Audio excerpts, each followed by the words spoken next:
Up with KREM begins now. Well, good morning. Welcome to Up with KREM. Happy Friday morning. I'm Nicole Hernandez.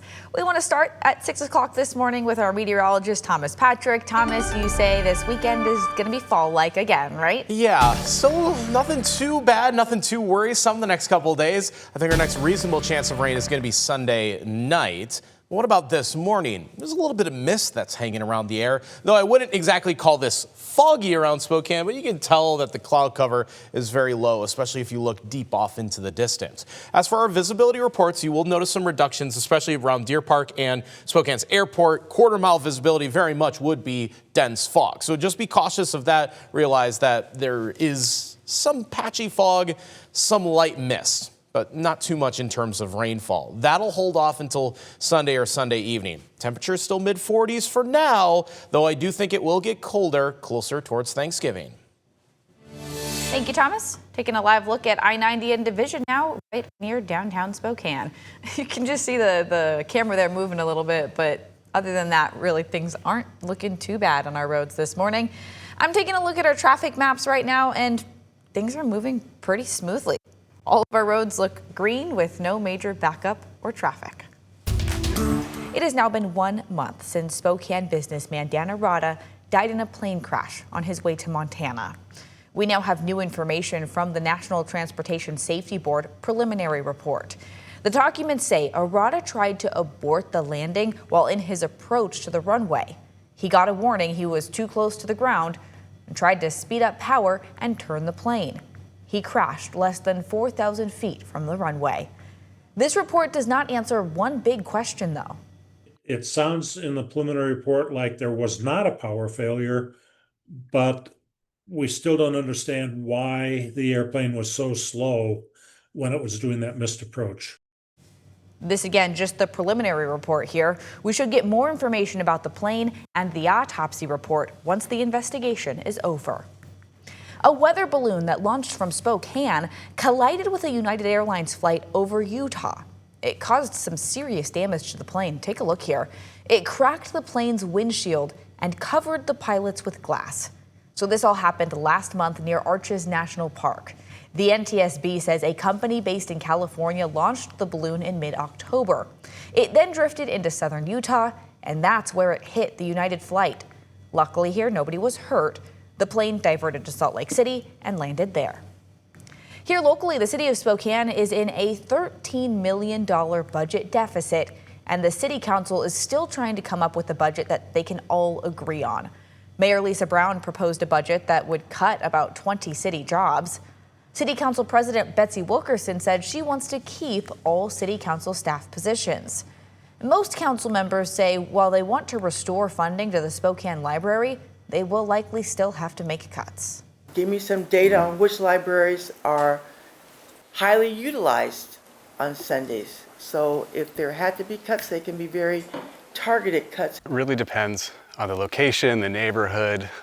Certainly Sundays, we're only open 4 hours out of that day, but it's still a busy day.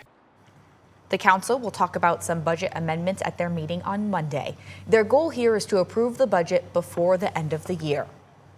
Well, Providence Sacred Heart Medical Center in Spokane is temporarily pausing its heart transplant program. They say they're too low on staff to run it.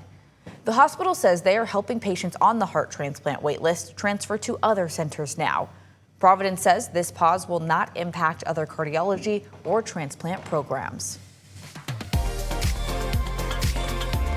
The holidays are kicking off in a very big way this weekend here in Spokane. KREM 2's Brandon T. Jones is live in downtown this morning. So Brandon, that holiday spirit is really up. How can we start celebrating? Oh, well, you can start right here in downtown Spokane because this is pretty much the headquarters for the holiday kickoff this weekend. A bunch of events, a bunch of fun, Christmas, holiday kind of thing. So you'll have that opportunity to come down here, right here on Post as we lead up to River Park Square. I'm also hearing a special big Jolly Man is going to be making his trip into town this weekend as well. So that's something to look forward to, but I'll touch on that here in just a few moments. First up, the Numerica Skate Ribbon. That's going to be making a return.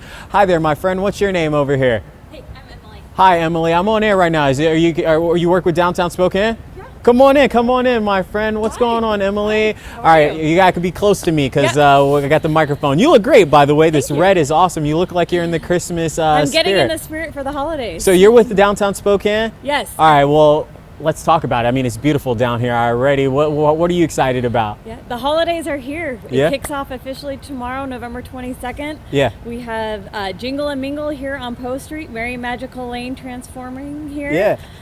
Santa's arrival at 5 o'clock in River Park Square, Yeah. and then the after party. All right. So we'll have a costume contest, music, live art. Yeah. It's going to be really a fun place to make holiday memories here in downtown tomorrow. It seems like it. I mean, can you talk about the decorations and everything? Because I love seeing how it has been transformed and it looks just like a merry and magical place. Yeah, so we have added over 100,000 light bulbs to Post Street, and you'll see Christmas trees and decorations. Tomorrow, this is really transforming into a holiday lane.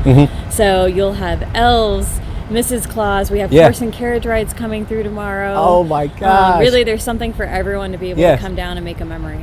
Emily, thank you so much. Yeah, I'm sorry I put you on the spot No, right that's there, all right. you know, but I saw you and I was like, all right, the red coat looks phenomenal, you know, so thank you so much. So this is the place to be this weekend, the holiday headquarters. Come down to downtown Spokane and start your holiday season as well. Thank you. Yep. We'll toss it back to you in the studio.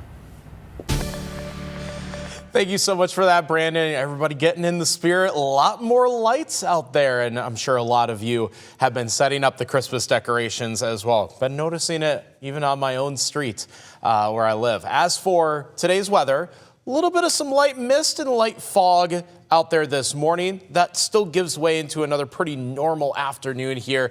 I mean, how many times have we seen the temperatures just in the mid 40s this week? Still no change there. The only thing that's going to change next week is that it actually gets colder around Thanksgiving. So coming up, I'll show you when that happens, but also some of the subtle updates that I've updated to that forecast for next week.